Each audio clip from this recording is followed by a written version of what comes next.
You're watching Caribbean Today on YouTube. The Emergency Operations Center confirmed that the Jet Set nightclub was at full capacity when its roof collapsed during a live performance last week in Santo Domingo, Dominican Republic.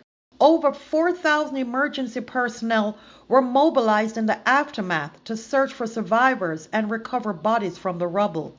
While the exact number of attendees is still unknown, officials now report that 189 people were rescued, 12 remain hospitalized, and the death toll has now reached 231. Among the deceased were prominent figures, including politicians, a fashion designer, former Major League Baseball players, and merengue singer Ruby Perez, who was performing at the time of the collapse. Forensic pathology is doing the work of identifying the victims and returning their remains to grieving families.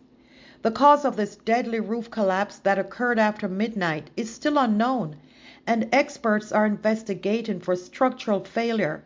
The nightclub, which had been a cultural landmark since 1973, underwent renovations in 2010 and 2015 and was hosting hundreds of attendees when the roof came crashing down. Emergency Operations Center Chief Juan Manuel Mendez said, "This is the hardest task he's had in his 20 years of leading the Emergency Operations Center."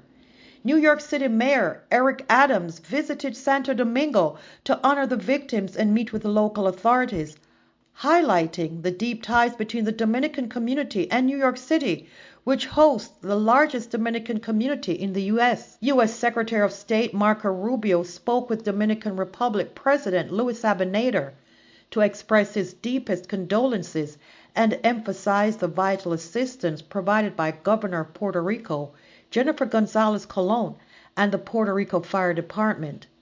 President Luis Abinader declared a 6-day mourning period following the devastation, with flags flown at half-mast and moments of silence. He has attended several memorial services for victims of the nightclub and attended a wake for Ruby Perez at the National Theater, along with government officials, families, and survivors. At CaribbeanToday.com, we cover your world.